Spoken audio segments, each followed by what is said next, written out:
இருக்காங்க. இன்னும் நிறைய பேர் ஊழியத்துக்கு ஆண்டவர் தேடிட்டு இருக்கிறார். ஆமே, உலகம் தான் கிரைசிஸ்ல போயிட்டு இருக்குது. எல்லாம் அன்எம்ப்ளாய்மெண்ட் ஆயிட்டு இருக்காங்க. ஆனா தேவனுடைய ராஜ்யத்துல வேலைக்கு ஆள் பத்தல. ஆமே, எத்தனை பேர் வந்தாலும் வேலைக்கு சேர்த்துக்குவார். ஆமே, நீ வேலைக்கு ரெடியா? ஆமே, முழு நேரத்துக்கு வராட்டினா கூட இந்த மாதிரி என்ன செய்யணும்? ஆத்துமாக்களை சந்தித்து சபைகளை நிரப்புவது விசுவாச மக்களுடைய வேலையா இருக்கிறது. ஆமே, பாஸ்டர் மட்டும் ஊழியம் செய்யறது கிடையாது. ஆமே சொல்லுவோம், எல்லாரும் ஊழியம் செய்து தேவ ராஜ்யத்தை கட்டணும். ஆமே, இங்க சபையை கட்டி நமக்கு ஒரு பேர் உண்டாக்கல்ல, தேவ ராஜ்யம் கட்டப்பட வேண்டும். ஏனென்றால் ஜனங்களுக்கு ஒரே பேழை புதிய ஏற்பாட்டுல சபை மட்டும்தான்.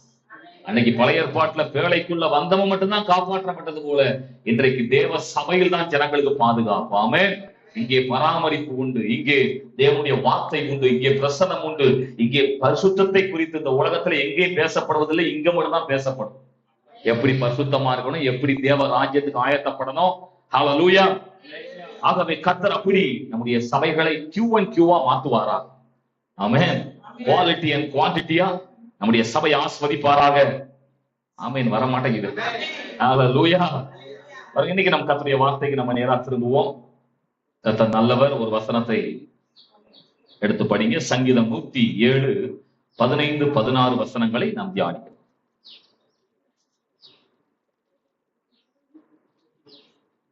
சங்கீதம் 107 15 16 வசனங்கள். கர்த்தர் வெண்கல கதவுகளை உடைத்து இரும்பு தாழ்பால்களை முறித்தார் என்று அவருடைய கிருபை நிமித்தமும் மனுபுத்திரருக்கு அவர் செய்கிற அதிசயங்களின் நிமித்தமும் அவரை துதிப்பார்களாக.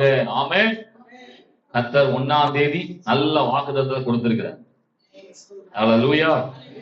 இது 1ஆம் தேதி இந்த மாசத்துக்கு மட்டுமா? நம்முடைய வாழ்க்கைக்கு வாக்குத்தத்தம். ஆமென். வாக்குத்தத்தம் என்னைக்குமே என்ன கிடையாது, ஒரு நாளைக்குரியதோ ஒரு வாரத்துக்குரியதோ இல்ல ஒரு மாசத்துக்குரியதோ கிடையாது. ஆமென் சொல்லலாமா? அது நம்முடைய வாழ்நாளுக்கும் உரியது. ஆமென். இந்த வாக்குத்தத்தங்கள் நாம் ஜீவனுள்ள பரியந்தம் கிரியை செய்யும். ஹல்லேலூயா.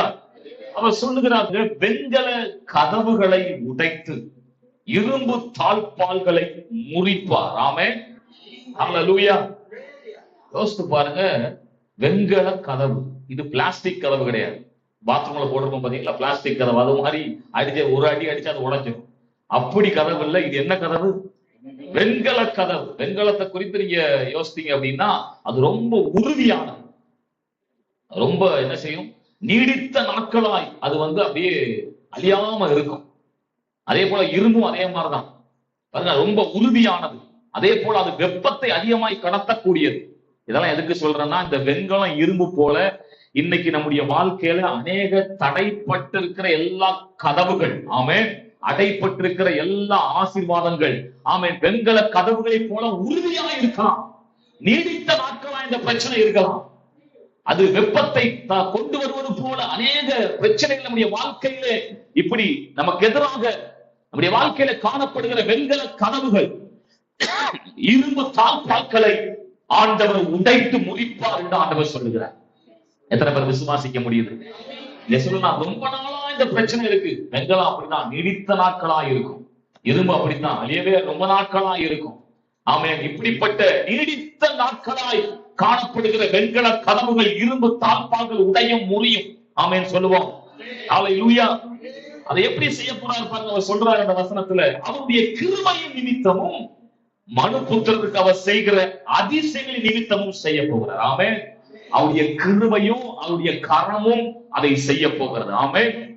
உங்கள் தனிப்பட்ட வாழ்க்கையில், உங்கள் குடும்பத்தில், உங்கள் ஊழியங்களில், உங்களது வேலையிலே, உங்கள் தொழிலிலே எதுவா இருக்கட்டும், அநேக நாட்களாய் அடைப்பட்டிருக்கிறதை போல இருக்கிற வெண்கல கதவுகள், ஆமென், யாரும் திறக்க முடியாம ஒரு தாழ்பாலை பூட்டி வைத்தது போல இருக்கிற அந்த இரும்பு தாழ்பால்களை ஆண்டவர் உடைக்க வல்லவராய் இருக்கிறார். ஆமென். அவர் சொல்றார், நான் உடைப்பேன் முறிப்பேன். ஆமென் சொல்லுவோம். என் பக்கத்துல கை பிடிச்சி சொல்லுங்க, உடைப்பேன் முறிப்பேன். பக்கத்துல பாக்குறாங்க, இவருதான் உடைப்பாரு போல, இவருதான் முறிப்பாரு போல அப்படின்னு நினைச்சிடக்கூடாது. ஆமென். ஏன்னா அது அவர் செய்வார். ஹல்லேலூயா. நம்ம என்ன தெரியுமா செய்யணும்? கடைசி வார்த்தை சொல்லுது, அவரை துதிப்பீர்களாக. ஆமென். நல்ல கர்த்தரை துதிக்கணும். அதுக்குதான் வொர்ஷிப் டைம்க்கு நீங்க வந்துடணும். ஹல்லேலூயா. எத்தனை மணிக்கு ஆராதனை? 9:30 மணிக்கு ஆராதனை. அதனால அடுத்த வாரம் 9:30 மணிக்கு கரெக்டா தான் சொல்றேன்னா இதெல்லாம் யோசிச்சு பாக்குறாங்க. 9:30 மணிக்கு ஆராதனை மாத்திட்டாங்க போல அப்படின்ட்டு. ஆமேன். 8:30 மணிக்கு ஆராதனை. கொஞ்சம் பக்கத்துல கை பிடிச்சு சொல்லுங்க, 8:30 மணிக்கு ஆராதனை. ஆமேன். கர்த்தரை துதிக்கிற வேலை. ஆமேன். அவரை துதிப்பார்கள். அவரை துதிக்கிறவர்களுக்கு தான் வெண்கல கதவு உடைய போகுது. ஆமேன். இரும்பு தாழ்பால்கள் திறக்க போகிறது. ஹல்லேலூயா. கர்த்தர் நல்லவர். இந்த நாளில் இதைத்தான் நம்ம தியானிக்க போகிறோம். வேத புத்தகத்துல அநேக நபர்களுக்கு ஆண்டவர் இப்படிப்பட்ட வெண்கல கதவுகளை உடைத்தார், இரும்பு தாழ்பால்களை முறித்தார். யோசேப்பின் வாழ்க்கையை பாருங்கள். அவன் எத்தனை ஆண்டுகள் சிறைச்சாலைக்குள்ளே இருந்தான். நாள் வந்தது, தேவன் அந்த சிறைச்சாலையின் கதவை உடைத்தார். ஆமென். பாருங்க, அன்றைக்கு பவுலும் சீலாவும் அந்த சிறைச்சாலைக்குள்ளே கர்த்தரை பாடினார்கள், துதித்தார்கள். அவர்களுக்கு சிறைச்சாலையின் அஸ்திவாரத்தை அசைத்தார். ஆமென். கர்த்தர் அப்படி வெண்கல கதவுகளை, இரும்பு தாழ்பால்களை முறிக்கும்படியாக அன்றைக்கு செய்தவர் இன்றைக்கும் செய்ய வல்லவர். ஆமென். ஆகவே இன்றைக்கு அதைத்தான் நம்ம தியானிக்க போகிறோம். பக்கத்துல கை பிடிச்சு சொல்லுங்க, வெண்கல கதவுகள். ஆமென். சவுண்டே வர வெண்கல மாதிரி வர வேண்டாமா? அல்லேலூயா. வெண்கல கதவுகள். அல்லேலூயா. வெண்கல கதவுகள். ஆமென். நம்முடைய வாழ்க்கையில அப்படி வெண்கல கதவு போல சில காரியத்துக்கு உள்ள மாட்டிட்டு வெளியே வர முடியல. சில காரியத்துக்கு உள்ள போகணும், ஆசீர்வாதத்துக்கு உள்ள போகணும், போக முடியல. ஆமென். கதவுனா அதுக்கு தானே. கதவுனா எதுக்கு? ஒண்ணு உள்ள வரணும், இல்ல வெளியே போகணும். ஆமென். இந்த கதவு பாருங்க, வெண்கல கதவா இருக்குது. இது அடைக்கப்பட்டு திறந்த வாசல் இல்லாதபடிக்கு நம்முடைய வாழ்க்கையில மூடப்பட்டிருக்கிறது. இந்த வெண்கல கதவு உடைக்கப்பட வேண்டும். நல்ல ஆமென் சொல்லுவோம். ஹல்லேலூயா.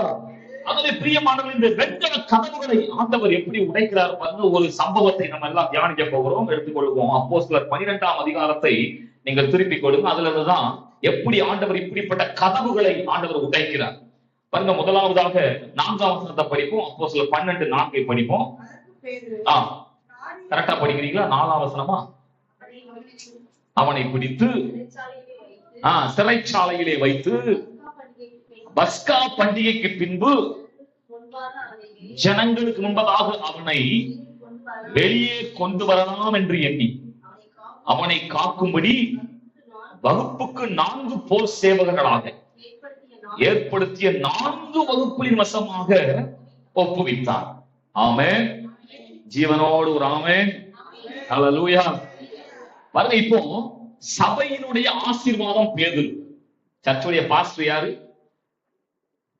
உங்க சர்ச்சு பாஸ்டர் கேட்கல. அன்னைக்கு இருந்த அப்போஸ்தலருடைய சர்ச்சில் பாஸ்டர் யாரு? பேதுரு. இப்போ சர்ச்சுடைய பெரிய பிளெஸிங் யாரு?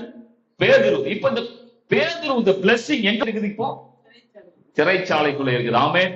இப்ப நான் சொல்றேன், உங்களுடைய சில ஆசீர்வாதங்கள் சிறைப்பட்டு இருக்கலாம். இந்த சிறைப்பட்டிருக்கிற இந்த பேதுருவை ஆண்டவர் பாருங்க, அவர் இயற்கைக்கு அப்பாற்பட்ட முறையிலே அங்கே விடுவிக்கிறதை பார்க்கிறோம். ஏன்னா இந்த சிறைச்சாலைகளை வைத்தவன் சாதாரணமான ஆள் கிடையாது. ஏதோ போத்திபார் மாதிரி யோசேப்பை வைத்த ஒரு சின்ன ஒரு தலைவன் கிடையாது. இவன் நியாயாதிபதி ஏரோது, தேசத்தினுடைய தேசாதிபதியா இருக்கிறான். இவன் சொல்லிட்டான், அடுத்த நாள் காலையில இவனை கொலை செய்வதற்காக உள்ள வச்சது அப்படின்னு இருக்கிறான். எவ்வளவு பெரிய காவல் பாருங்க. அங்கே சொல்லப்பட்டிருக்கிறது 4 பேரு 4 அடுக்கு. அப்ப எத்தனை பேர் ப்ரொடெக்ஷன்? 85 16 4 × 4 16 பேர் என்ன செய்யறாங்க? இவரை சுத்தி காவல் காத்து கொண்டிருக்கிறார்கள். இது போக 2 காலும் எங்க மாட்டி வச்சிருக்காங்க? சங்கிலியால கட்டி வேற வச்சிருக்கிறாங்க. அதாவது அங்க தொடர்ச்சியாக நீங்க படித்து பார்த்தா அங்க தெரியும். கைகள் கால்கள் சங்கிலியால் கட்டப்பட்டிருக்கிறது. இப்படிப்பட்ட ஒரு சிறைச்சாலை அனுபவத்துல இருந்து இவன் நினைத்தால் விடுவிக்கப்பட முடியாது. ஆமென். அங்கே இருக்கிற சபை நினைத்தாலும் இவனை விடுவிக்க முடியாது. இவன் முயற்சி பண்ணாலும் விடுவிக்க முடியாது. இங்கே அதிசயங்களை செய்வதற்கு ஒரே ஒரு நபர் மட்டும்தான் உண்டு, ஆண்டவராகிய கர்த்தர் மட்டும்தான். ஆமென். இப்படியும் உங்கள் வாழ்க்கையிலே உங்கள் ஆசீர்வாதங்கள் சிறை பிடிக்கப்பட்டிருக்கிறது. வெண்கல கதவுகளை போட்டு அடைத்து வைக்கிறவன் அடைத்து வைக்கப்பட்டிருக்கிறது. வேதம் சொல்கிறது பாருங்க, மத்தேயு 19:26 படிக்கலாம். மனுஷனால் இது கூடாததுதான், தேவனாலே எல்லாம் கூடும். உங்கள் வாழ்க்கையில இன்றைக்கு அந்த அப்போஸ்தலனாகிய பேதுருவை போல அந்த சபையின் ஆசீர்வாதம் சிறை பிடிக்கப்பட்டிருக்கிறது போல உங்கள் ஆசீர்வாதங்கள் இன்றைக்கு சிறை பிடிக்கப்பட்டிருக்கிறது. கர்த்தர் சொல்லுகிறார், மனுஷனால் இது கூடாதது, தெய்வத்தினாலே எல்லாம் கூடும். ஆமென் சொல்லுவோம். ஹல்லேலூயா. ஏனென்றால் பாருங்க, தேவன் எல்லாவற்றையும் ஆளுகை செய்கிறார். தொடர்ச்சியாக அடுத்தது பாருங்க, அடுத்த வசனம் படிங்க, 6ஆம் வசனத்தை படிங்க. அங்கே பார்க்கிறோம், ஏரோது இவன் தேசாதிபதி அவனை வெளியே கொண்டு வரும்படி குறித்திருந்த நாளுக்கு வெளியே கொண்டு வரணும். அடுத்த நாள், அந்த நாளுக்கு முந்தின நாள் என்ன நடக்குது பாருங்க. 2 சங்கிலியில கட்டப்பட்டு நித்திரை பண்ணி கொண்டிருந்தார். காவல்காரரும் கதவுக்கு முன்னிருந்து சிறைச்சாலையை காத்து கொண்டிருந்தார்கள். ஆமென். பாருங்க, இப்ப ஆசீர்வாதம் சிறை பிடிக்கப்பட்டிருக்கிறது. நம்முடைய வாழ்க்கையில் அப்படிதான் சில ஆசீர்வாதங்கள் சிறை பிடிக்கப்பட்டிருக்கிறது. இந்த சிறை பிடிக்கப்பட்ட சூழ்நிலையில நம்ம என்ன செய்யணும்? இங்க ஏரோது நமக்கு நல்ல ஒரு முன்மாதிரியை காண்பிக்கிறார் பாருங்க. நித்திரை பண்ணி கொண்டிருந்தார். அல்லேலூயா. யோசித்து பாருங்க, அடுத்த நாள் காலையில தலை வெட்டப்படணும்னா நைட்ல தூக்கம் வருமா? இவர் தூங்குறார். அவன் நம்ம அதே போலதான் நம்ம வாழ்க்கையில சில ஆசீர்வாதங்கள் சிறை பிடிக்கப்பட்டு சில காரியங்கள் அடைத்து வைக்கப்பட்டிருக்கிறது. அதை சொன்ன உடனே நமக்கு என்ன ஆயிடும்? நைட் எல்லாம் தூக்கமே வராது. பாருங்க, எல்லாம் ஒரே புலம்பலா இருக்கும். ஆமாம், அநேக காரியங்களை குறித்து யோசித்துக் கொண்டே இருப்போம். எப்படி இது நடக்கும், எப்படி திரும்பும் அப்படின்னு சொல்லிட்டு. ஆனால் ஆண்டவர் இங்கே ஏரோதை இங்கே பேருக்கு வைத்து சொல்லுகிறார், அவன் நித்திரை பண்ணினான், இளைப்பாறினான். ஒன்றை புரிந்து கொள்ளுங்கள், உங்கள் பிரச்சனையிலே, உங்கள் போராட்டத்திலே நீங்கள் எவ்வளவு குழம்பினாலும் என்ன காரியங்கள் செய்தாலும் அதிலே ஒரு மாற்றமும் உண்டாக போவது இல்லை. அதான் ஆண்டவர் சொன்னார், கவலைப்படுவதனாலே சரீர அளவோடு ஒரு முழத்தை கூட்டவும் முடியாது, குறைக்கவும் முடியாது. ஆகவே நீங்கள் இயேசு கிறிஸ்துவுடைய அந்த வெற்றியிலே ஆண்டவர் எல்லாவற்றையும் பார்த்துக் கொள்வார். எல்லாவற்றையும் எனக்கு செய்து முடித்திருக்கார் என்ற அந்த இளைப்பாறுதலுக்குள்ளே, ஏன்னா அவனுக்கு தெரியும், ஆண்டவர் அவனோடு கூட இருந்த பொழுது ஒரு வார்த்தையை சொன்னாரு, ஆத்துமாவை கொல்றவனுக்கு தான் நீ பயப்படணும், சரீரத்தை கொல்றவனுக்கு நீ பயப்படக்கூடாதுன்னு சொல்லியிருந்தாரு. உன் தலையில் இருக்கிற முடியெல்லாம் என்ன பண்ணுன்னு சொல்லியிருந்தாரு. அது அவனுக்கு தெரிஞ்சபடினா தான் அவன் நிம்மதியா தூங்குறான். ஆமென். அல்லேலூயா. பாருங்க, கடந்த வருஷத்திலே நான் ஏற்கனவே சொல்லியிருக்கான்னு தெரியல, ஒரு சுவிசேஷம் அறிவிக்கிறதுக்காக மதுரையில ஒரு முக்கியமான இடத்துல போய் நான் அறிவிச்சேன். நான் என் ஃப்ரெண்டு ஒருத்தர். அது என்ன ஏரியானா சுத்தி பிராமின்ஸ் இருக்கிற இடம். அங்க நான் மைக்க போட்டு ரோட்ல நின்று என்ன செய்யறேன், தேவனுடைய சுவிசேஷத்தை சொல்லி பாட்டெல்லாம் பாடி சொல்லிட்டு இருக்கிறோம். ஒரு அந்த முடிஞ்சு ஆமேன் போடுற வரைக்கும், கடைசி ஜெபம் முடிகிற வரைக்கும் ஒருத்தர் வரல. ஆமேன் போட்டு எல்லாம் ஆஃப் பண்ண போறோம். ஒரு 10 பேர் கும்பலோட வந்துட்டாங்க. அங்க இருக்கிறதா அந்த RSS BJP குரூப் எல்லாம் வந்துட்டு எல்லாத்தையும் ஆஃப் பண்ணி வண்டி சாவியெல்லாம் புடுங்கி பெரிய பிரச்சனை ஆயிடுச்சு. அப்ப என் ஃப்ரெண்டு அவர் பயந்து நடுங்கிறார். நான் சொல்றேன், எதுக்கு பயப்படணும்? நம்ம இன்னைக்கு கொலையா செஞ்சோம், இல்ல வேற ஏதாவது தப்பு பண்ணோமா? நம்ம ஆண்டுடைய வார்த்தையை அறிவிச்சிருக்கிறோம். 1, 2வது நமக்கு சுதந்திரம் இருக்குது நம்முடைய தேசத்துல. எதற்கு பயப்படணும்? நான் சொன்னேன், எங்களை நீங்க ஏதாவது உங்களுக்கு இந்த காரியத்துல உங்களுக்கு எதுவும் செய்யணும்னு நினைச்சீங்கன்னா போலீஸை கூப்பிடுங்க அப்படின்ட்டு. அப்போ ஆமா போலீஸை கூப்பிடுவோம், நாங்க சந்தோஷமா கூப்பிடுங்கன்னா அவன் 100க்கு போனை போட்டான். பார்த்தா அங்க இன்ஸ்பெக்டரும் ஒரு கான்ஸ்டபிளும் வந்துட்டாங்க. வந்து பார்த்தா பெரிய வாக்குவாதம் நடக்குது. அவங்க எங்களை பத்தி குறை சொல்றாங்க, நாம ஒண்ணும் செய்யல. பார்த்தா இந்த நேரத்துல என் ஃப்ரெண்ட் என்ன பண்ணாரு, மொபைல் ஆன் பண்ணி இதெல்லாம் வீடியோ எடுத்துருவோம் அப்படின்னு வீடியோ எடுத்த ஒன்னு அங்க ஒருத்தர் சொல்றான், போலீஸே சொல்றான் வீடியோ ஆஃப் பண்ணு அப்படின்றான். ஆனா அங்க உள்ள ஒருத்தர் வீடியோ எடுத்துட்டு இருக்கான், யாருமே கேட்கறதுக்கு ஆள் இல்லை. அப்படிதான் இன்னைக்கு இருக்குது. ஆனாலும் எதுக்கும் கவலைப்படல. அதுக்குள்ள என் ஒய்ஃப் எல்லாம் வந்துட்டாங்க, அந்த இடத்துல எங்க ஃப்ரெண்ட்ஸ் எல்லாம் வந்துட்டாங்க. அப்போ அவர் சொல்லிட்டாரு, அந்த இன்ஸ்பெக்டர் சொல்லிட்டாரு, நீங்க ஸ்டேஷன்ல கம்ப்ளைண்ட் பண்ணி அது ஸ்டேஷன் மூலமா அந்த ஆக்ஷன் எடுத்துக்கலாம்னு சொல்லி எங்களை வந்து அப்படியே கூட்டு போறாங்க. அப்படி ஸ்டேஷனுக்கு கூட்டு போனா நைட்டு 10 மணி ஆயிடுச்சு. 10 மணி அவனோட பருவம் இன்ஸ்பெக்டர் வரவே இல்லை. அப்ப சொல்லி அனுப்பிச்சிட்டாங்க, நாளைக்கு காலையில வாங்க, என்ன செஞ்சிடலாம், இந்த என்ன கேஸ் போடணுமோ என்னங்கிறது காலையில பேசிக்கலாம்னு சொன்ன உடனே பார்த்தா நைட்டு நான் வீட்டுக்கு வந்த உடனே நல்லா சாப்பிட்டு நிம்மதியா நான் தூங்கினேன். என் ஒய்ஃப் ஃபுல் நைட்டு தூங்கல. கால் நினைச்ச உடனே கேட்டாப்ல, எப்படி உங்களால தூங்க முடியுது அப்படின்னு. நான் ஊரு போட்டு தூங்கல. ஏன் அப்படின்னா, அதுக்கு முன்பதாக எல்லாரும் பேசிட்டு இருந்த பொழுது அவங்க எல்லாம் சொன்னது என்னன்னா, ஒண்ணு FIR போடுவாங்க, இல்லைன்னா பல ஆயிரங்கள் பணம் கொடுத்துதான் இந்த கேஸ்ல இருந்து நீங்க வெளியே வர முடியும் அப்படின்னு சொன்னதை யோசித்து நைட் எல்லாம் தூங்கல. ஆனா ஆண்டுடைய கிருபை, ஆண்டவருக்கு சாட்சியா சொல்ற, நல்ல நிம்மதியா தூங்கிட்டு காலையில ஃப்ரெஷ்ஷா எழுந்திரிச்சு குளிச்சுட்டு எல்லாம் ட்ரெஸ்ஸா போட்டுட்டு ஸ்டேஷன்ல போய் நிக்கிறோம். பாருங்க, ஆண்டவர் இயற்கைக்கு அப்பாற்பட்ட முறையில அதிசயங்களை செய்தார். ஆமே, இந்த பிரச்சனை எங்க வரைக்கும் போயிட்டுன்னா மேல பெரிய பெரிய MP MLA வரைக்கும் போயிடுச்சு. ஆமே, அப்போ அங்க இருந்து எனக்கு ஒருத்தர் போன் பண்ணாரு. அது யாருன்னே தெரியல. காலையில ஒரு 7-8 மணி இருக்கும் போன் வருது. நீங்க எதுக்கும் பயப்படாதீங்க, உங்களுக்கு நாங்க ஒரு CID அனுப்பி இருக்கிறோம், அந்த CID உங்களுக்கு எல்லா ஹெல்ப்பும் பண்ணுவார் அப்படின்னு சொல்லிட்டு போனை வச்சுட்டாரு. அது நம்பர் மட்டும் தான் இருக்குது, யாரு எவரும் தெரியல. நாங்க ஸ்டேஷனுக்கு போய் நாங்க வெளியே நிக்கிறோம். அந்த CID கரெக்டா வெளியே வந்த உடனே வர்றாரு. வந்து நின்றுட்டு என்னைய பார்த்துட்டு, நீங்க தான் வரான். ஆமா அப்படின்னு சொன்ன உடனே, நீங்க எதுக்கும் பயப்படக்கூடாது, நாங்க உங்களுக்கு கூட நிக்கிறோம். அதனால நீங்க இன்ஸ்பெக்டர் வர்ற வரைக்கும் நீங்க என்ன சொல்லணும் அதெல்லாம் மத்திய எல்லாத்தையும் பேசிட்டு பாருங்க. இன்ஸ்பெக்டர் வந்தாரு, வந்து எங்களையும் உள்ளேயும் அந்த டீமையும் உள்ள கூப்பிட்டு வச்சு என்கொயரி நடக்குது. அவங்க எப்படியாவது எஃப்ஐஆர் போட்டே ஆகணும் அப்படின்னு சொல்லிட்டு மேல அவங்க தலைமை மாநில தலைமையில இருந்து தான் பேசியிருக்காங்க. அப்போ வந்து அவன் சொல்றான், அந்த எங்களுக்கு எதிராக கேஸ் கொடுத்தவன் சொல்றான், எங்க மாநில தலைமை உங்ககிட்ட பேசி இன்ஸ்பெக்டரை பார்த்து சொல்றான், உடனே நீங்க ஆக்ஷன் எடுக்கணும் அப்படின்றான். உடனே அவன் சொல்றான் பாருங்க, அந்த இன்ஸ்பெக்டர் சொன்ன வார்த்தை, உங்க தலைமை எனக்கு தலைமை இல்ல, எனக்கு யார் தலைமை எனக்கு தெரியும், வாயை மூடிட்டு அமைதியாரு அப்படின்னு சொன்னான். அப்ப எங்களை கூப்பிட்டு சொல்லிட்டு சொன்னா, நீங்க ஏன் இந்த காரியத்தை செஞ்சீங்கன்னு சொன்னோன்னா, நாங்க எல்லா இடத்துலயும் இப்படிதான் செய்வோம் அப்படின்னு. ஆமென், ஹல்லேலூயா. இது வந்து இப்படி செய்யறது இங்க மட்டும் செய்யறது இல்ல சார், எல்லா இடத்துலயும் இப்படிதான் செய்யறது. ஆமென். நம்முடைய என்ன சொல்றது உரிமையை எங்கேயும் விட்டு கொடுக்க கூடாது. ஆமென். அப்படி பாருங்க, அப்படி சொன்ன மாத்திரத்துல அவர் அப்படிலாம் செய்யக்கூடாது, இனிமேல் எதுவாக எங்களுக்கு பெர்மிஷன் வாங்கிட்டு செய்யுங்க அப்படின்னா. ஓகே சார், இந்த பெர்மிஷன் வாங்கிட்டே செய்யறோம் அப்படின்னு சொல்லிட்டு ஒரு அப்பாலஜி லெட்டர் எழுதி கொடுத்துட்டு போங்க அப்படின்னு சொன்னேன்.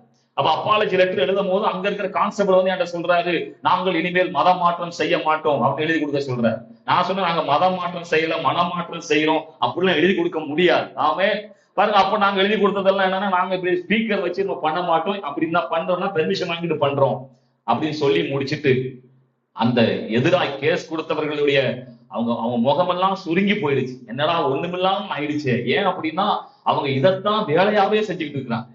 அப்ப நான் அவங்க தோல் மேல கைய போடுறது ஒரு காரியம் சொன்னேன், நான் உங்களை ரொம்ப நேசிக்கிறேன், எல்லாத்துக்கும் மேல இயேசு உங்களை ரொம்ப நேசிக்கிறான்னு சொன்ன உடனே அவன் கைய வேகமா எடுத்து விட்டுட்டு, உங்க இயேசு எனக்கு தேவையில்லை, எங்களுக்கு ஒரு அம்மா இருக்காங்க அப்படின்னு சொன்னான். ஆமென், ஹல்லேலூயா. இப்படித்தான் பாருங்க, நம்ம எந்த சூழ்நிலைகளை எப்படி கிரியை செய்ய வேண்டும் என்று அங்கே பார்க்கிறோம். நமக்கு வெண்கல கதவுகள் உடைய வேண்டுமானால் அங்கே அவன் என்ன செய்கிறான், இளைப்பாறுகிறான், நித்திரை செய்கிறான். பிரச்சனைகளை இப்படி சொல்ற, நீங்க ஒருபோதும் புலம்ப கூடாது, புலம்ப கூடாது. கொஞ்சம் பக்கத்துல கை பிடிச்சு சொல்லுங்க, பிரச்சனையில புலம்பாதிக்க புலம்பாதிக்க. ஹல்லேலூயா. பாருங்க, அவர் என்ன செய்கிறார் பாருங்க. அப்படி இருந்த பொழுது அடுத்ததாக அடுத்த பாருங்க, 7ஆம் வசனத்தை படிப்போம். அப்போஸ்தலர் 12:7 படிப்போம்.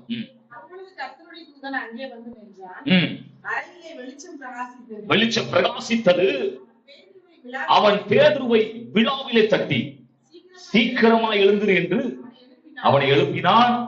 உடனே சங்கிலிகள் அவன் கைகளில் இருந்து விழுந்தது. ஆமென். நம்ம இப்ப எங்க நிக்கிறோம்? வெண்கல கதவுக்கு முன்னாடி. ஆமென். நமக்கு எதிராக அநேக தடை உள்ள வெண்கல கதவுகள் நமக்கு எதிராக இருக்கலாம். அந்த வெண்கல கதவுகள் உடையும் என்று சொல்லுகிறார். ஆமென். அன்றைக்கு சிறைச்சாலைக்குள்ளே அந்த ஆசீர்வாதம் அடைக்கப்பட்டிருந்தது. ஆமென். இப்பொழுது பாருங்க, அந்த சூழ்நிலையை பேதுரு அழகாக கையாளுகிறார். அப்போ இந்த இடத்துல சிறைச்சாலைக்குள்ள கர்த்தருடைய தூதன் வந்து நிற்கிறான். ஆமென். யோசித்து பாருங்கள், எந்த வல்லமையும் கிரியை செய்ய முடியாத இடம், எந்த மனிதனுடைய வல்லமை கிரியை செய்ய முடியாத இடத்துல தேவ வல்லமை கிரியை செய்யும். ஆமென். அங்கே சிறைச்சாலைக்குள்ளே தூதன் வந்து நிற்கிறதை பார்க்கிறோம். ஹல்லேலூயா. அருமையானவர்களே, நல்லா புரிந்து கொள்ள வேண்டும், நம்மால் கிரியை செய்ய முடியாத மனித உதவிகள் செயல்பட முடியாத ஒத்தாசைகள் இல்லாத இடத்திலே ஆமென் தேவனுடைய வல்லமை கிரியை செய்ய வல்லமை உள்ளது. ஆமென். இன்றைக்கு நமக்காக தேவன் தேசங்களுக்குள்ளாய் காணப்படுகிற எல்லா கிரியைகளுக்கு எதிராக அவர் கிரியை செய்வார். ஹல்லேலூயா. இன்றைக்கு தேசத்துடைய சட்டங்கள், தேசத்தினுடைய காரியங்கள் எல்லாம் மாறி இருக்கலாம். முன்னாடி எல்லாம் ரொம்ப அருமையா வெளியில போய் நம்ம ஊழியம் செஞ்சோம். இன்னைக்கு அப்படிப்பட்ட நிலை இல்லை. ஆனாலும் கவலைப்படாதிருங்கள், ஆமென், தைரியமா இருங்கள். கர்த்தர் இப்படிப்பட்ட சூழ்நிலையெல்லாம் எழுப்புதலே உண்டாக்குவார். எத்தனை பேருக்கு நான் பேசுறது புரியுதா? ஆதி அப்போஸ்தல சபை எப்படி வளர்ந்தது தெரியுமா? சாதகமான சூழ்நிலையில வளரவே இல்லை. அங்க ரோம அரசாங்கம் அவர்களுக்கு எதிராக நின்றது. இதன் மத்தியில தான் அந்த சபை வளர்ந்தது. ஆமென். ஒரு 120 3000 மாறுது, 3000 6000 மாறுது, 6000 திரளான ஜனங்களாய் மாறுகிறார்கள். ஆமென். அப்போ வந்து அங்க சாதகமான சட்டங்கள் கிடையவே கிடையாது. ஆமென். அந்த இயேசுவின் நாமத்தை கொண்டு பிரசங்கம் பண்ண கூடாது என்று அவர்களை அடித்தார்கள். ஆனால் அந்த இடத்துல தேவனுடைய ராஜ்யம் பெருகுது. ஆமென். இன்றைக்கு நம்முடைய சூழ்நிலை, நம்முடைய தேசத்துல அப்படி எதிராக மாற தேவ ராஜ்யத்தை பெருக பண்ணுவார். அங்கதான் சபை பெருகும். ஆமென். சாதகமா அரசாங்கம் வந்துட்டுனா, இவர் வந்துட்டாருன்னா 26ல இவர் மட்டும் வந்துட்டாருன்னா போதும், என்ன செஞ்சிடும், எல்லாமே மாறிடும். இப்படித்தான் நம்ம 21ல நினைச்சோம், இவர் வந்துட்டாருன்னா எல்லாம் மாறிடும் நினைச்சோம். ஆனா எல்லாம் அதுக்கு எதிர்மறையா மாறிக்கிட்டு இருக்கு. ஹல்லேலூயா. ஆனால் பாருங்க, அப்படி எதிர்மறையா இருக்கட்டும், அதன் மூலமாகத்தான் என்ன செய்யும்? சபை பெருகும். ஆமென். தேவ ராஜ்யம் பெருகும். ஹல்லேலூயா. சாதகமாக அரசியல் அரசாங்கம் மாறினது எப்ப தெரியுமா? ரோம அரசாங்கம் கிறிஸ்தவத்தை ஏற்றுக்கொண்டது. ஆமென். கான்ஸ்டன்டைன் அவனுடைய காலத்தில் என்ன ஆச்சது? அந்த அந்த ரோம அரசாங்கம் கிறிஸ்தவ மதத்தை அங்கீகரித்தது. இனிமேல ரோம அரசாங்கம் எதை பின்பற்றும்? கிறிஸ்தவத்தை பின்பற்றும் சொல்லி அதிகாரப்பூர்வமாக அப்படி ஒரு மாற்றங்கள் வந்த பொழுதுதான் பாத்தீங்கன்னா அநேக துருபதேசங்கள் அப்பதான் வந்துச்சு. ஆமென். அதனால நமக்கு சாதகமான சூழ்நிலை வரவே வேண்டாம்னு ஜெபம் பண்ணுங்க. ஆமென். ஹல்லேலூயா. சாதகமான சூழ்நிலை வந்துட்டா நம்ம ஆட்கள் என்ன ஆயிடுவாங்க? அப்படியே ஃப்ரீஸ் ஆகி எதையோ யோசித்து ரொம்ப ஜாலி ஆயிடுறது. ஆமென். அப்படித்தான் ரோம அரசாங்கம் பார்த்த சாதகமாக ஊழியர்களுக்கு எல்லாம் செஞ்சது. பார்த்தா அவங்க அதிகாரத்தை தங்கள் கைகளில் வைத்துக் கொண்டு எவ்வளவு மோசமான துருபதேசங்களை கொண்டு வந்தாங்க தெரியுமா? பாருங்க, இயேசுக்கு நிகராக பாருங்க மரியாதை கொண்டு வந்தார்கள். திருவிருந்துல இருந்து இயேசுவின் ரத்தத்துக்கு அடையாளமாக திராட்சரசத்தை எடுத்தார்கள். இப்படி அநேக துருபதேசங்கள். பாவ மன்னிப்புக்கு சீட்டு வாங்கிட்டு பாவ மன்னிப்பை கொடுத்தாங்க. இதெல்லாம் அரசாங்கம் சாதகமா இருந்த போது நடந்த காரியம். அப்ப யோசித்து பாருங்க, சாதகமா இருக்கும்போது சபை வளர்வதை விட எதிர்மறையா இருக்கும்போது, எதிர்ப்புகள் நிறைந்திருக்கும் பொழுது, அடைக்கப்பட்டிருக்கும் பொழுதுதான் சபை வளரும். ஆமென் சொல்லுவோம். நான் இப்படி சொல்றேன், நம்முடைய வாழ்க்கையில போராட்டம் பெருக பெருக தேவ வல்லமையை பார்க்க முடியும். ஆமென். ஆகவே பார்த்து அங்க சிறைச்சாலைக்குள்ளே தேவ வல்லமை கிரியை செய்கிறது. அங்கே இருளான சிறைச்சாலையா இருந்திருக்கும், வெளிச்சம் இருந்திருக்காது. அங்கே வசனம் சொல்றது, தூதன் வந்த உடனே வெளிச்சம் பிரகாசித்தது. அந்த நாளிலே உங்க வாழ்க்கையில் அடைப்பட்ட வெண்கல கதவுகளை போல இருக்கிறதான உங்கள் வாழ்க்கையில் இருளான சூழலிலே தேவ வல்லமை அங்கே வந்து இறங்கும் பொழுது உங்கள் வாழ்க்கையில் பிரகாசம் வெளிச்சம் உதிக்கும். அல்லாமே சொல்லுவோம். உங்க வாழ்க்கையில வழி தெரியாத காரியத்தில் ஆண்டவர் வழியை காண்பிப்பார். நீங்க எந்த சூழலில் இருக்கிறீங்க என்பதை அவர் புரிந்து கொள்ள செய்வார். அன்னைக்கு அந்த பேருக்கு அப்படின்னா வெளிச்சம் உதித்தது. அப்பதான் புரிஞ்சுட்டான், நாங்க எங்க இருக்கிறேன். ஏன்னா அவன் தூங்கிக்கிட்டு இருந்தான் பாருங்க. ஹல்லேலூயா. அவன் வினாவிலே தட்டி சீக்கிரமா எழுந்துன்னு சொல்லி எழுப்புகிறான். ஹல்லேலூயா. தொடர்ச்சியா பாருங்க, அங்கே நம்ம பார்க்கிறோம். அடுத்த வசனத்தை படிக்கலாம். 8-9 வசனத்தை படிப்போம். இந்த தூதன் என்ன செய்யலாம்? அவனை நோக்கி உன் அறையை கட்டி பாதரட்சைகளை தொடுத்துக்கொள் என்றான். அவன் அந்தபடியே செய்தான். தூதன் பின்னும் அவனை நோக்கி வஸ்திரத்தை போர்த்துக்கொண்டு என் பின்னே வா என்றான். அந்தபடியே அவன் புறப்பட்டு அவனுக்கு பின் சென்று தூதனால் செய்யப்பட்டது மெய் என்று அறியாமல் தான் ஒரு தரிசனத்தை காண்கிறதாக நினைத்தான். ஹல்லேலூயா. இங்கே ரொம்ப ஒரு ஆச்சரியமான ஒரு சம்பவம் நடக்குது. தூதன், தேவ தூதன் வந்து அங்கே பேதுருவை கூட்டி கொண்டு போகிறான். சிறைச்சாலையில ஒவ்வொரு காவலா தாண்டி தாண்டி என்ன செய்யறான்? அவனை நீ எப்படி எனக்கு பின்னாடியே வா என்று சொல்லி அவனை கூட்டி கொண்டு போகிறான். இங்கே அவன் அறியாமல் போய்கொண்டே இருக்கிறான். யோசித்து பாருங்கள், தேவ தூதர்களுடைய வேலையை கர்த்தர் இன்றைக்கும் நம்மத்திலே அவர் செய்வதற்கு ஒரு ஆயத்தமாயிருக்கிறார். ஹல்லேலூயா. நம்ம யோசிக்கிறோம், தேவ தூதர்கள் இன்றைக்கு எப்படி வேலை செய்வார்கள்? ஆமென். அன்றைக்கு அப்போஸ்தலர்களுக்கு வேலை செய்தார்கள், இன்றைக்கு நமக்கும் செய்வதற்கு அவர் ஆயத்தமா இருக்கிறார்கள். எபிரேயர்ல நீங்க படித்து பாருங்க, 1:14 ரட்சிப்பை பெற்றுக்கொள்வதற்காக அவர்கள் எல்லாரும் அனுப்பப்பட்ட பணிவிடை ஆவிகளாய் இருக்கிறார்கள். ஹல்லேலூயா. உங்களுக்கு எனக்கும் பணிவிடை செய்வதற்கு தேவ தூதர்களை ஆண்டவர் வைத்திருக்கிறார். ஆமென். ஹல்லேலூயா. நீங்க விசுவாசிக்கிறீங்களோ விசுவாசிக்கலையோ, உங்களுக்கு என்று பணிவிடை செய்வதற்கு தேவ தூதர்கள் இருக்கிறார்கள். எத்தனையோ விபத்துகள் ஆபத்துகளிலே என்ன செய்கிறார்கள்? தங்கள் தூதர்கள் கைகளில் ஏந்தி கொண்டு உங்களை காப்பாற்றுகிறார்கள். ஹல்லேலூயா. தேவ தூதர்களுடைய பணி பாருங்க, அப்போஸ்தலருடைய பணி, அப்போஸ்தலருடைய அந்த நிருபங்கள் ஆமென் என்று முடியல. ஏன்னா அப்போஸ்தலருடைய காலம் இன்னும் தொடர்ந்து கொண்டுதான் இருக்கிறது. நம்ம மத்தியிலே ஆண்டவர் இன்னும் கிரியை செய்துதான் கொண்டிருக்கிறார். தேவ தூதர்கள் பாருங்க என்ன செய்வார்கள்? இன்றைக்கும் நமக்கு உதவி செய்ய முடியும், பணிவிடை செய்ய முடியும். எத்தனை பேர் விசுவாசிக்கிறீங்க? ஹல்லேலூயா. ஒரு சாட்சியை கூட சொல்றேன், உங்களுக்கு அது பிரயோஜனமா இருக்கும்னு நினைக்கிறேன். நான் ஜார்க்கண்ட் மாநிலத்துக்கு அங்க ஊழியத்துக்கு முடிச்சுட்டு நான் சத்தீஸ்கர் அந்த ஸ்டேட்டுக்கு நான் போகணும். இப்ப காலையில ஜார்க்கண்ட் மாநிலத்துல நான் பஸ் ஏறிட்டேன். பஸ் ஏறி உட்கார்ந்து பஸ் கிளம்புறது கொஞ்சம் டைம் ஆச்சுது. இப்ப நான் பஸ்ல உட்கார்ந்து இருக்கும் போது என் சீட்டு பக்கத்து சீட்டு காலியா இருந்துச்சு. பஸ் எடுக்க போற நேரத்துல ஒரு வாலிப பிள்ளை ஒரு டிஷர்ட் போட்டு ஒரு ஜீன்ஸ் போட்டுட்டு வேகமா பஸ்ல ஏறி உள்ள வந்து என் சீட்டுக்கு பக்கத்துல வந்து உட்கார்ந்துருச்சு. உட்கார்ந்த உடனே உட்கார்ந்துட்டு அதை எப்படியும் வாயில அப்படியே ஒண்ணு முனைஞ்சுக்கிட்டே இருந்துச்சு. அப்ப நானும் ஒண்ணும் இல்ல, நான் வாட்டு பெசாட்டி இருந்தேன். கொஞ்ச நேரத்துல என்னைய பார்த்து கேட்டுச்சு, நீங்க பாஸ்டரா அப்படின்னு கேட்டுச்சு. ஆமா நான் பாஸ்டர் தான் அப்படின்னு சொன்ன உடனே நானும் ஒரு பிரேயருக்கு தான் போயிட்டு வர்றேன் அப்படின்னு சொல்லிச்சு. உடனே உன் பேர் என்னமா அப்படின்னு கேட்ட உடனே அது சொல்லிச்சு ரஜினி அப்படின்னு சொல்லிச்சு. ஆமே. அந்த ரஜினி அமைதி ஆயிட்டீங்க. அந்த பொண்ணு பேர் ரஜினி. அந்த பொண்ணு என்கிட்ட பேசிக்கிட்டே வந்துருந்துச்சு. நான் அந்த மாதிரி பிரேயருக்கு போவேன், இந்த இடத்துலதான் பிரேயர் நடக்கும், நான் அப்படி வருவேன் போவேன் சொல்லிட்டு இருக்கும் பொழுது, இப்ப பஸ் போய்கிட்டே இருக்குது. இப்ப போயிட்டே இருக்கும்போது ஒரு செக் போஸ்ட் வருது. செக் போஸ்ட் வந்தவொன்னு அந்த பொண்ணு என்கிட்ட சொல்லிச்சு, நீங்க என்ன பண்ணுங்க, தூங்குற மாதிரி கண்ணை மூடி பெசாடி படுத்துருங்க அப்படின்னு சொல்லிச்சு. ஆனா எதுக்கு சொல்றது, என்ன ஆக போதோ தெரியலையே, கண்ணை மூடி படுத்துருங்க சொல்றது அப்படின்னு. நானும் சரி, அவன் ஏதோ இங்க உள்ள ஆளுனால ஏதோ சரியான காரியம் நானும் கண்ணை மூடி தூங்குற மாதிரி படுத்துட்டேன். இப்ப பாத்தீங்கன்னா அங்க இருக்கிற அந்த செக்யூரிட்டி போர்ஸ் எல்லாம் உள்ள இறங்கினாங்க, அந்த கவர்மெண்ட் போர்ஸ், ஆர்மி போர்ஸ். ஏன்னா அங்க நக்சலைட்கள் ஜாஸ்தி ஜார்க்கண்ட் மாநிலத்தை. அப்ப உள்ள இறங்கி எல்லாரையும் செக் பண்றாங்க, ஐடி கார்டு எல்லாம் கேட்டு எல்லாம் பண்ணிட்டு இருக்காங்க. நான் தூங்குறது போல இருந்தது. என் பக்கத்துல அவங்க வந்தவொன்னு அவ சொல்லிட்டா, நமக்கு எல்லாம் தெரிஞ்சவங்க தான் அப்படின்னு சொல்லி ஏதோ சொல்லி முடிச்சுட்டா. இப்போ அவங்க இறங்கி போயிட்டாங்க. இப்போ செக் போஸ்ட் தாண்டி ஆச்சுது. நானும் கண்ணை திறந்து பார்த்தவனே என்ன சொன்ன வார்த்தை, அதர் ஸ்டேட்ல இருந்து யாரு வந்தாலும் எந்த விதமான என்கொயரி கிடையாது, உடனே அவங்க என்ன செஞ்சிருவாங்க, கூட்டு கொண்டு போய் அவங்க யாரு எவருன்னு சொல்லி முழுக்க விசாரிச்ச பிறகுதான் வெளியே விடுவாங்க. அதனாலதான் நான் அவங்களை செய்ய சொன்னேன், உங்களை கண்ணை மூடி படுத்திருக்கிற மாதிரி சொன்னேன் அப்படின்னு சொன்னான். இப்படி சொல்லிட்டு பாத்தீங்கன்னா ஒரு அடுத்த ஸ்டாப்ல இறங்கி போயிட்டான். நான் நம்பர் வாங்கல, ஒண்ணும் வாங்கல. அதுக்கப்புறம் புரிந்து கொண்டது, தேவன் ஒரு தேவ தூதனை போல ஒரு ரஜினி அனுப்பி இருக்கிறார். ஆமே, நமக்கு ஒரு ரஜினி வர்றாரு. ஆமே, ஹல்லேலூயா. தேவ தூதன், ஹல்லேலூயா. கர்த்தர் நல்லவர். தேவ தூதனின் பணி இன்றைக்கு முடிவடைவதில்லை. கர்த்தர் உங்களையும் என்னையும் காப்பாற்றுவது தேவன் அப்படிப்பட்ட கிரியைகளை செய்வார். எத்தனை பேர் விசுவாசிக்க முடியுது? ஹல்லேலூயா. கர்த்தர் நல்லவர். அடுத்தபடியா படிங்க, ஆண்டவர் அப்படி தேவ தூதர்களை கொண்டு நமக்கு சிறைச்சாலையின் கதவுகளை திறக்க வல்லவர். வெண்கல கதவுகள் உடையும். 10ஆம் வசனம் 16ஆம் வசனத்தை படிப்போம். அவர்கள் முதலாம் காவலையும் நடந்து போகிற இருப்பு கதவண்டையிலே அது தானாய் அவர்களுக்கு திறவுண்டது. அதன் வழியாய் அவர்கள் புறப்பட்டு ஒரு வீதி நெடுங்க நடந்து போனார்கள். உடனே தூதன் அவனை விட்டு போய்விட்டார். பேதுருவுக்கு தெளிவு வந்தபோது ஏரோவின் கைக்கும் யூத ஜனங்களின் எண்ணங்களுக்கும் என்னை விடுதலையாக்கும்படிக்கு கர்த்தர் தம்முடைய தூதனை அனுப்பினார் என்று நான் இப்பொழுது மெய்யாய் அறிந்திருக்கிறேன் என்றார். ஹல்லேலூயா. பாருங்க, இப்ப இந்த ஆசீர்வாதம் கதவை உடைச்சிட்டு வெளியே வந்துருச்சு. ஹல்லேலூயா.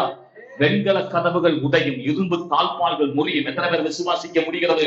பாருங்க, அன்றைக்கு அந்த பேதுருவை பாருங்க, 4 காவலர்கள், 4 அடுக்கு காவல், 16 பேர். தேசத்தினுடைய அதிபதி சட்டத்தை போட்டிருக்கிறார். யூத மத தலைவர்கள் அவனுக்கு எதிராக இருக்கிறார்கள். இப்படிப்பட்ட கைகள் கால்கள் கட்டப்பட்ட, இப்படிப்பட்ட கட்டுள்ள அடைக்கப்பட்ட வெண்கல கதவுகளை ஆண்டவர் உடைத்திருந்து வெளியே கொண்டு வந்தார். இந்த காலத்தில் என்னை கேட்கிற அருமையான தேவ ஜனமே, உனக்கு எதிராக எனக்கு எதிராக அடைத்து வைக்கப்பட்டிருக்கிற வெண்கல கதவாய் இருக்கலாம், நமக்கு எதிராக திறக்கப்படக்கூடிய வெண்கல கதவாய் இருக்கலாம். தேவன் திறக்க வல்லவராய் இருக்க. நல்ல கையை தட்டி கர்த்தரை மகிமைப்படுத்துறீங்களா? இன்றைக்கும் ஆண்டவர் வெண்கல கதவுகளை உடைப்பார். அந்த ஆசீர்வாதத்தை நம்முடைய கரங்களிலே அவர் கொண்டு வருவார். நாம் அவரை துதிப்போம். ஹல்லேலூயா. உங்களுக்கு எதிராக அநேக நாட்களாய், நீடித்த நாட்களாய் இந்த கதவுகள் திறக்கப்படாமல் இருக்கிறது. கர்த்தர் வெண்கல கதவுகளை உடைத்து ஆண்டவர் திறந்து உங்களுக்கு என்று புதிய பாதைகளை காண்பிப்பார். ஹல்லேலூயா. இப்பதான் வெண்கல கதவு முடிஞ்சிருக்குது. ஆமென். அடுத்து என்ன செய்யணும்? இரும்பு தாழ்பாலை திறக்கணும். கொஞ்சம் பக்கத்துல கைப்பிடி சொல்லுங்க, இரும்பு தாழ்பால்கள். ரொம்ப இரும்பு மாதிரி இருக்குங்க பாருங்க. அசைக்கப்பட முடியாத சீயோன் பர்வதம் மாதிரி. ஹல்லேலூயா. கொஞ்சம் தேவ சமூகத்துக்கு கொஞ்சம் என்ன செய்யணும்? கொஞ்சம் அசையணும், கொஞ்சம் சிரிக்கணும், கொஞ்சம் சந்தோஷமா இருக்கும். ஹல்லேலூயா. இங்கே அடுத்தபடியா சொல்லப்படுது இரும்பு தாழ்பால்கள். ஆமென். தாழ்பால்கள் எதுக்கு வைப்போம்? கதவை பூட்டுறதுக்கு, பூட்டுறதுக்கு, ஒரு காரியத்தை பூட்டி அதை எடுக்க முடியாத அளவுக்கு பூட்டி வைக்கிறது. இப்படிப்பட்ட இந்த தாழ்பால்களை ஆண்டவர் சொல்லுகிறார், நான் என்ன செய்வேன்? அதை முறிப்பேன் என்று சொல்லுகிறார். ஹல்லேலூயா. அநேக நாட்களாய் சில பாவ பழக்க வழக்கங்கள், விடுபட முடியாத சில காரியங்கள் எல்லாம் இங்கே கட்டப்பட்டிருக்கலாம். அப்படிப்பட்ட தாழ்பால்கள் உங்களுடைய வாழ்க்கையில காணப்படலாம். சில ஆசீர்வாதங்களுக்கு எவ்வளவு முயற்சி எடுத்தும் இந்த தாழ்பால்கள் திறந்தால்தான் என்னுடைய கதவு திறக்கும் என்று சொல்லி நீங்கள் எதிர்பார்த்து கொண்டிருக்கலாம். அருமையானவர்களே, தேவனுடைய வார்த்தை சொல்லுது பாருங்க. வெளிப்படுத்தல் எழுதின விசேஷம் 3ஆம் அதிகாரம் 7-8 வசனங்களை படித்து பார்த்தால் அங்கே சொல்லப்படுகிறது, ஒருவரும் பூட்டக்கூடாதபடிக்கு திறக்கிறவர், ஒருவரும் திறக்க கூடாதபடிக்கு பூட்டுகிறவர். ஆமென். உங்களுக்கு எதிராக சத்துருவானவன் கதவை, தாழ்பால்களை பூட்டி வைத்திருக்கலாம். சில மனிதர்கள் உங்களுக்கு கதவுகளை, தாழ்பால்களை பூட்டி வைத்திருக்கலாம். கதவுகளைத்தான் அவங்களால பூட்ட முடியும். சாவி நம்ம ஆண்டவர் கையில இருக்கு. எத்தனை பேர் ஆமென் சொல்றீங்க?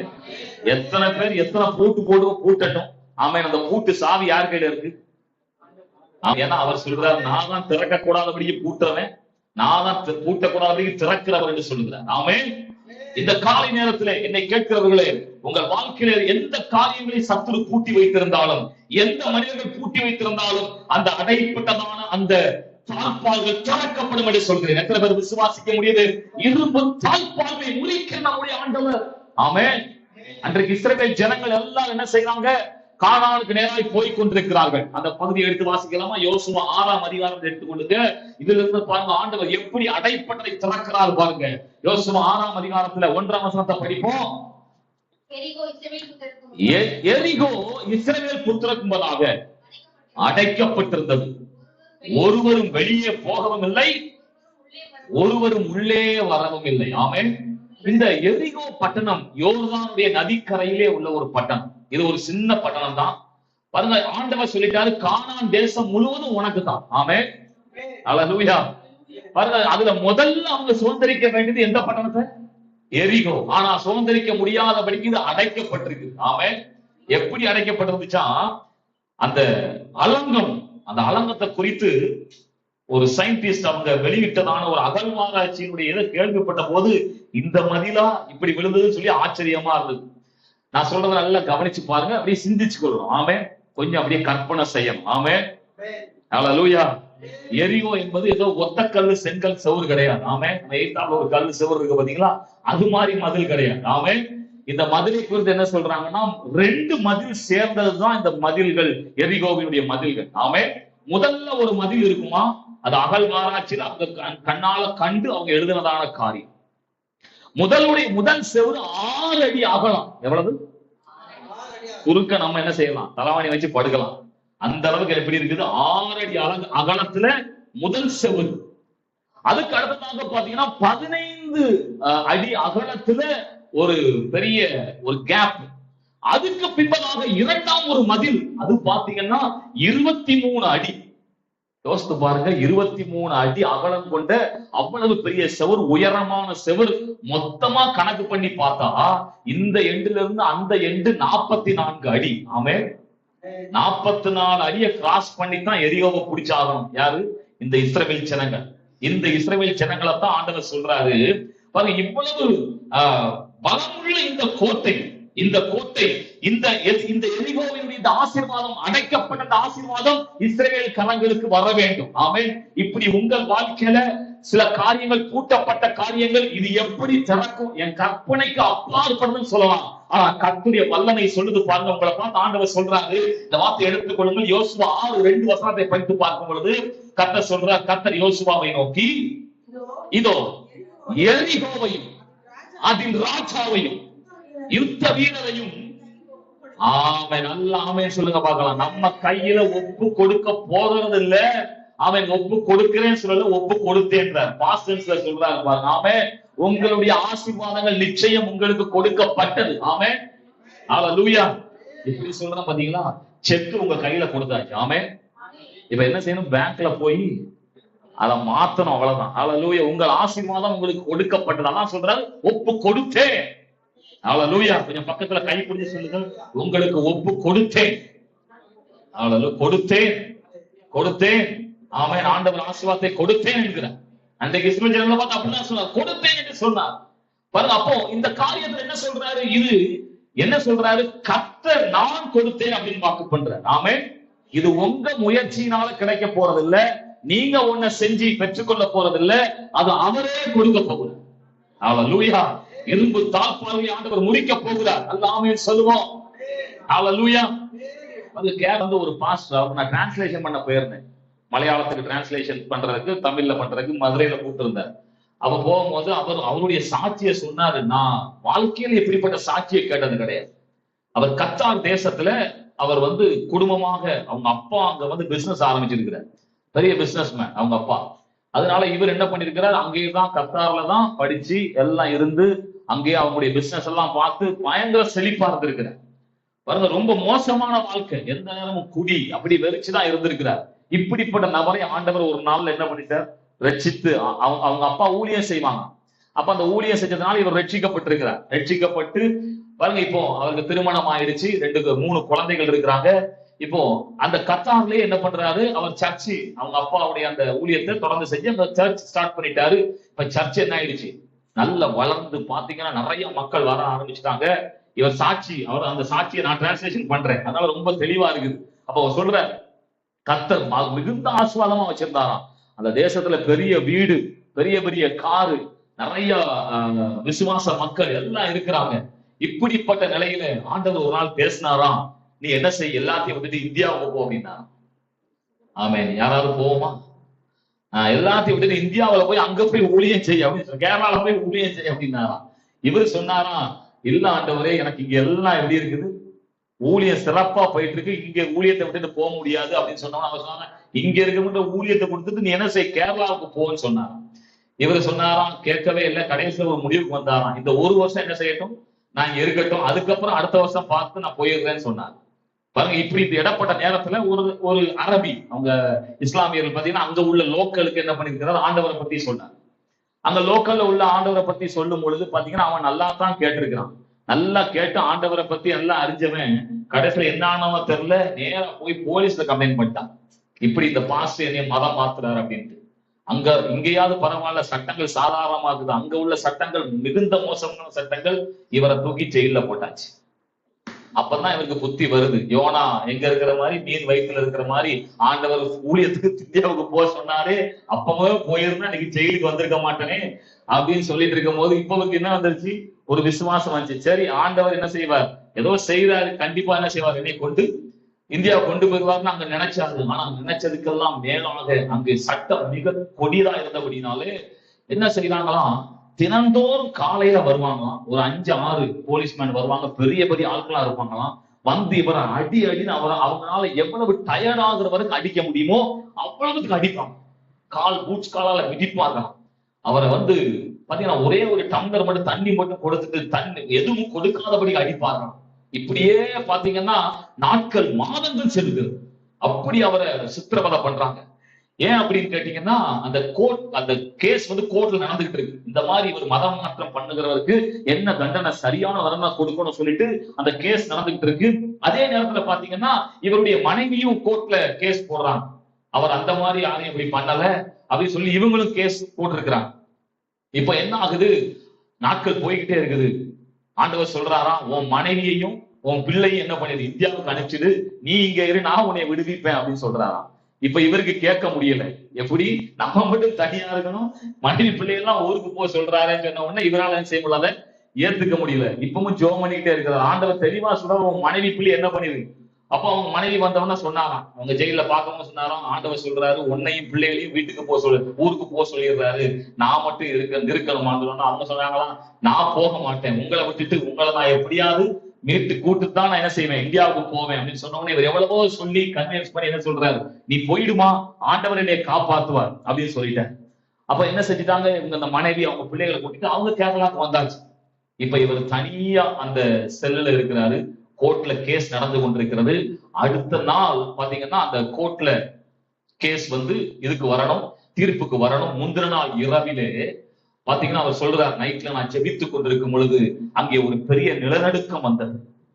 நிலநடுக்கம் வந்து என்ன ஆச்சுன்னா, அந்த ஜெயில குலுங்குதான், அநேக அந்த பில்டிங்ல நிறைய பகுதிகள் இடிந்து விழுகுதான். பாத்தீங்கன்னா அவருக்கு ஒன்றும் புரியல, என்ன நடக்குதுன்னு தெரியல. சில ஃபயர் எல்லாம் ஆகுதான். அப்போ அவருக்கு வந்து ஆண்டவர் ஏதோ கிரியை செய்து கொண்டிருக்கிறார் சொல்லிட்டு இவரு ஆண்டவர் அவரோட பேசுறாராம், நாளைக்கு நான் உன்னை இந்தியா கூட்டு போவோம் அப்படின்னாராம். அப்ப பாத்தீங்கன்னா அவர் சொல்லும் பொழுது இந்த காரியத்தான் எல்லாம் முடிஞ்சதுக்கு அப்புறம் அடுத்த நாள் காலையில திடீர்னு ஒரு போலீஸ்காரங்க ஒரு 5-6 பேர் வந்தாங்க. வந்து ஜெயில திறந்து இவரை கரகரன்னு வெளியே இழுத்துட்டு, நீ ட்ரெஸ்ஸை மாத்திட்டு உனக்கு ஃபிளைட் டிக்கெட் ரெடியா இருக்கு, இந்தியாவுக்கு போ அப்படின்னு சொன்னாங்களாம். என்ன அப்படின்னா, இவங்க கேஸுக்கான எல்லா பேப்பரும் ரெடி பண்ணி வைத்த எந்த பேப்பரும் இப்ப அந்த நிலநடுக்கத்துல எல்லாம் ஒண்ணுமில்லாம போயிடுச்சு. அதை சப்மிட் பண்றதுக்கு ஒண்ணு இல்ல. இப்ப எதனால என்ன ஆக போகுதுன்னா, இவங்க சப்மிட் பண்ணலாம்னா கேஸ் இவங்க மேல திரும்பிடும் அப்படிங்கிறதுனால நீ என்ன செஞ்சிடு, எங்களை மாட்டி விட்டுறாத, நீ என்ன பண்ணிடு, இந்தியாவுக்கு ஓடி போயிருன்னு சொல்லி அவர் அனுப்பிச்சு விட்டாங்க. அடுத்த ஃபிளைட்ல இந்தியாவுக்கு வந்துட்டார். இன்றைக்கு ஊழியம் செய்து கொண்டிருக்கார். நம்முடைய ஆண்டவர் அடைப்பட்ட கதவுகளை திறக்க வல்லவர். ஆமென். அவரால் செய்ய முடியாத அதிசயமான காரியம் ஒன்றுமில்லை. இந்த நாளிலும் கூட அருமையானவர்களே, ஆண்டவர் சொல்றாரு, நானே அதை செய்வேன். ஆமென். கர்த்தர் உன் கையிலே அதை ஒப்பு கொடுத்தேன் என்று சொல்லுகிறார். உங்கள் ஆசீர்வாதங்கள் அடைக்கப்பட்டிருக்கிறது. இரும்பு தாழ்பால்களை போல அவை தடைக்கப்பட்டிருக்கவை அவர் முறிந்தோட செய்வார் என்று சொல்லுகிறார். அடுத்தபடி பாருங்க, 3ஆம் வசனம் 4ஆம் வசனத்தை படிப்போம். யுத்த புருஷராகிய நீங்களும் பட்டணத்தை சூழ்ந்து ஒரு தரம் சுற்றி வாருங்கள். இப்படி 6 நாள் செய்ய கடவீர்கள்.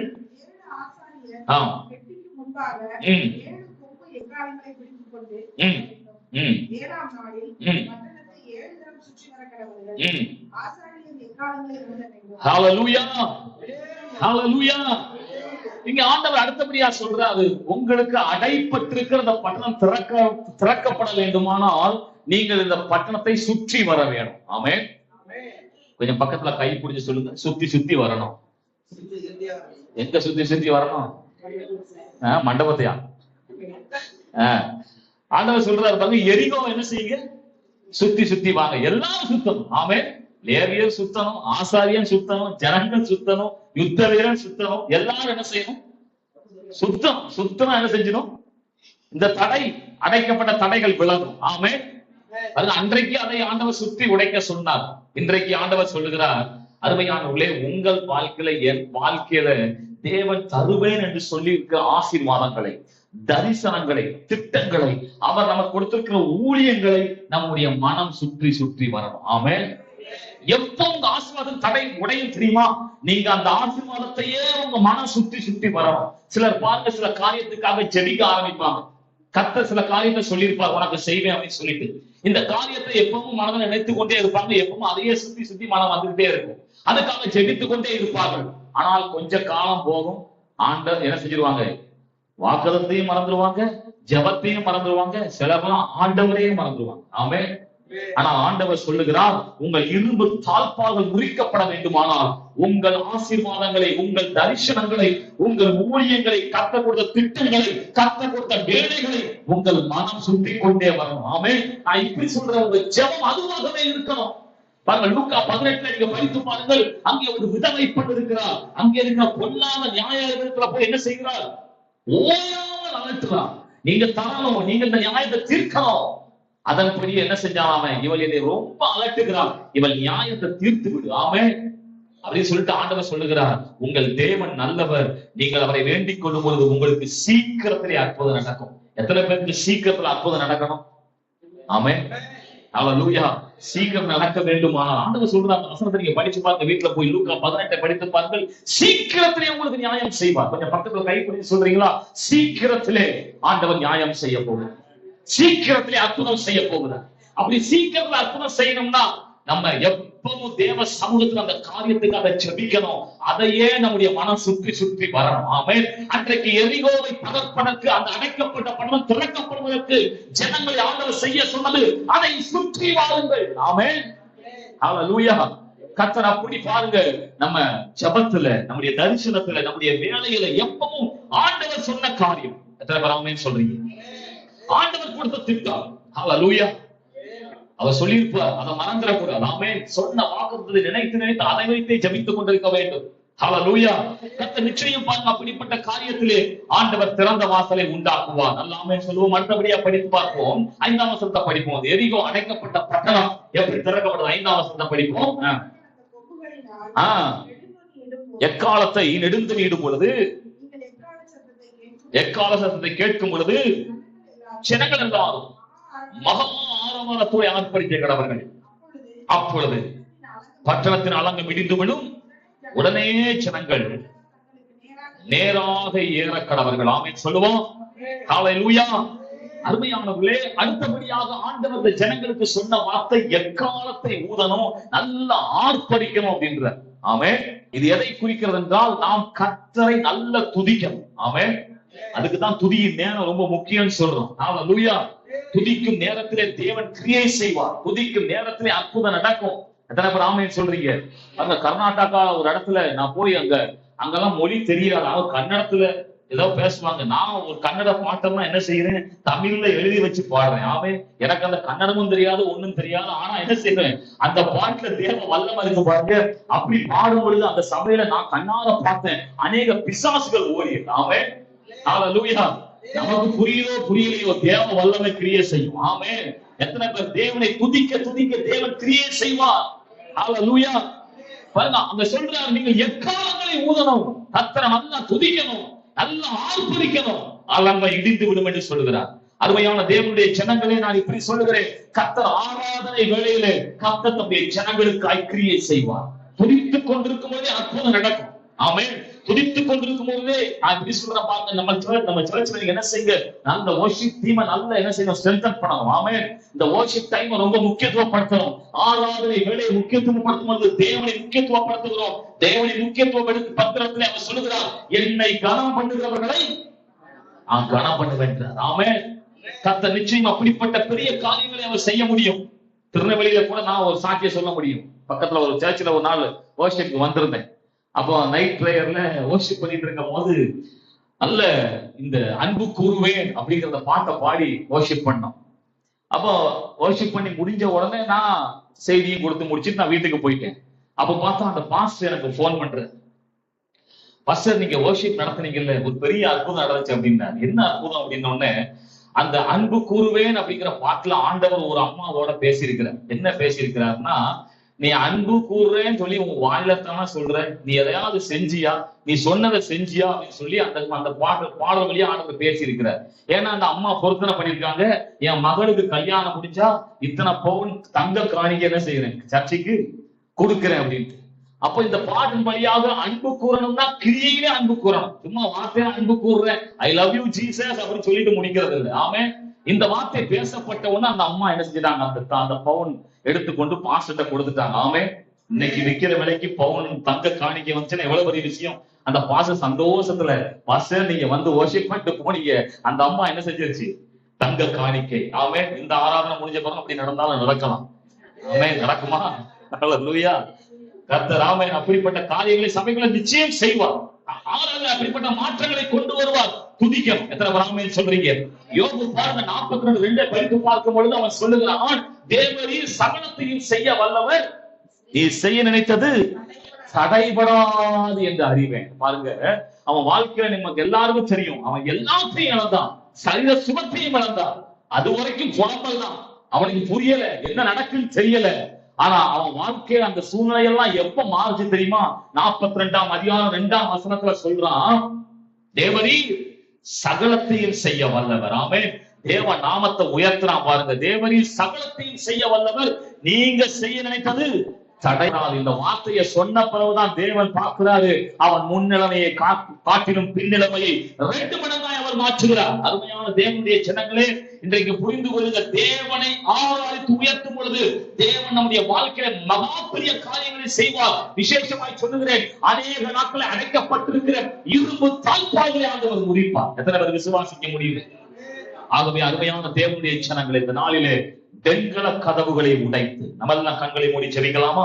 தேவ சமூகத்துல எல்லாம் ஜெபிக்க பார்க்கலாம். இந்த நாளிலே கேட்ட சத்தியத்தின் பிரகாரமாய் வெண்கல கதவுகளை உடைத்து இரும்பு தாழ்பால்களை முறிக்கிற நம்முடைய ஆண்டவர் இன்றைக்கு உங்க வாழ்க்கையில இரும்பு தாழ்பால்களை முறிப்பார்.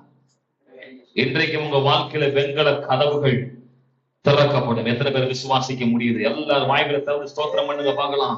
நல்ல எல்லா தேவ சமூகத்துல இப்பொழுதே நான் சொல்லுகிறேன், கர்த்தர் கிரியை செய்கிறார், கர்த்தர் கிரியை செய்கிறார், கர்த்தர் கிரியை செய்கிறார். ஹல்லேலூயா. அவர் நேற்றும் இன்றும் என்றும் மாறாதவராய் இருக்கிறார். எல்லாம் ஜெபிப்போம்.